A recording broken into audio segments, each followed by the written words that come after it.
Good morning, Woodside Park. Good morning, all our viewers. Thank you for joining us for another special edition of Daily Prayer and Learn in the lead up in the preparations for Pesach.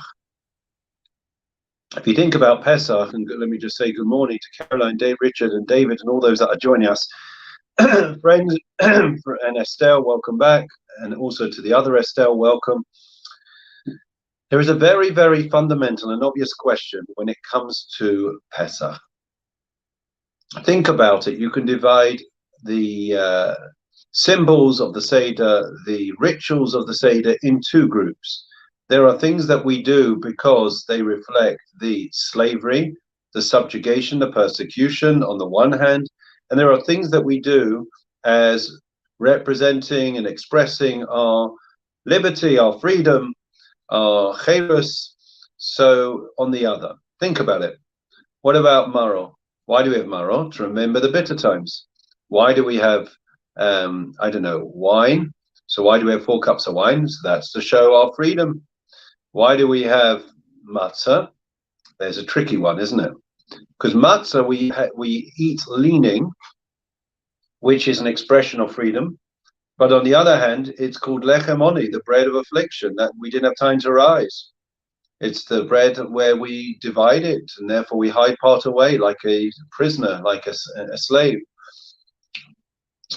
And the list goes on and on. So we basically see this idea in the Seder of expressions, symbols of slavery and those of freedom. Now, the obvious thing to say is, well, it's we're on a journey. We're telling the story, our story of our people, and therefore it is a journey from slavery to freedom. And if you want to really, appreciate freedom, then first you have to go through the slavery. Yeah, it's only from the darkness that we see light. So if that's the case, then we would have an answer to our question as to why we have these contradictory and conflicting symbols and rituals on the Seder. The only problem with that is that we find that the signs and the rituals that we do are not in two parts. They're mixed up, they're intertwined. We don't have, first we do part one of the Seder, slavery, then we have a meal, and then we do part two, the signs and expressions of liberty and of freedom. We don't do that. We find that it seems to be, for something which is about Seder, about order, it seems to be very higgledy-piggledy back to front. And the matzah, as we already mentioned, in and of itself is exceptionally contradictory, a sign of freedom and slavery. The wine that we have is meant to be red wine. Why red wine? Wine is because it's a symbol of freedom. Red is a symbol of the blood. So therefore, at every twist and turn in our Seder, we're going to find these contradictions, seeming contradictions, and conflicts between signs of freedom and slavery. How are we meant to be? Schizophrenics? I don't think so. And the answer, of course, is that for the Jewish people, let's just take a step back. Why is it that we have to express our freedom? Yeah? Why, how did we end up who put us in slavery in the first place? God. So if you put me in this situation, why do I have to thank you? I mean, imagine Ukraine at the end of the war, please God. Zelensky is not going to turn around to Vladimir Putin after he withdraws and say, listen, we've been through hell. You put us through hell, and I want to thank you for freeing us. He's not going to say that. You put me in this situation, and therefore I don't have to thank you for releasing me. So why is it that we as the Jewish people have to sit on a Seder night and thank God for putting us in? Let me give you two analogies, and then you'll understand. If somebody were to come up to you when you're walking down, I don't know, Golders Green Road or Finchley High Road, the crowbar, and God forbid they were to hit you over the head, I don't think when you come around in the hospital that you're going to be particularly thankful. But imagine somebody else hits you in the leg or wherever it is, and as you come round, you realize that the very person that hit you was a doctor. And that doctor knew that you had some terrible illness and malady. And if he didn't treat you immediately, then you wouldn't ever get better. That, says Rav Lev, is the analogy that comes to mind with the Jewish people. We were in the lowest of the low places when it came to our redemption, 49th level of impurity. And had God not taken us out there, there would be nothing left for us to take out. It's true he put us into slavery. We had to go into slavery because there were certain things that needed correcting. And therefore, once we had purified ourselves, learned the lessons of Egyptian servitude, then we were in a position with that discipline, with that readiness for Har Sinai, for the giving of the Torah and divine revelation. And therefore, as much as we are slaves at the Seder night, we're also free. But it's more than that.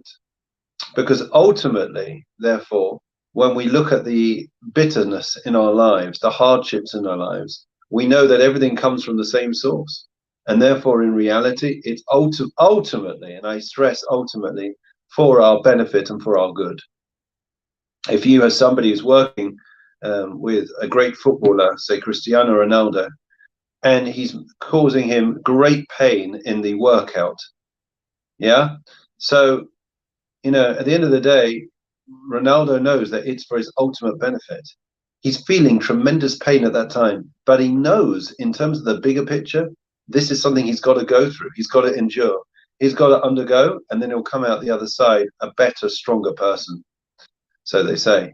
So that is the answer to our question and conundrum today. So at the Seder, we'll have both signs of freedom and of slavery, and they'll be intertwined. The matzah will be both slavery and freedom, because that's two parts, two dimensions, two facets of the same coin of what it means to be Jewish when it comes to the Seder and it comes to be Jewish in general. We've had, you know, we're referred to as being like the stars in heavens. That was the blessing. That's the way Abraham received that blessing from God. On the other hand, we're told that that Abraham's descendants would be like Ka'afar Haaretz, like the dust of the earth. Which one is it? Dust is trampled over. Stars are untouchable, glistening, sparkling in the sky. And the answer, of course, is that we're both. The moments when we reach great heights, and there's moments when we are exceptionally low and everyone tramples all over us. But the point is, that is all a necessary aspect and dimension of being Jewish, of reaching our ultimate destination, which is the ultimate redemption, and to link up and to feel more connected with our spiritual side, with the Pentala Yid inside each and every one of us. So please God, we should all be able to do so, to find those connections, to feel engaged, connected, uplifted, inspired by our respective Sidorim. And in that way, please God, we'll be able to lift up that fifth cup in a rebuilt Jerusalem speedily in our times. Amen. A little housekeeping whilst I have all your attention. So we will be having our morning sessions as usual, all the way through until next Wednesday. Next Wednesday will be the last one that we are having. And after that, then, because I'm on annual leave and Pesach, what have you, so therefore we will only return after Pesach. So up to next Wednesday, business as usual. After next Wednesday, you'll have a well-earned break. You'll be able to feel the freedom. Take care. Have a great day. All the best.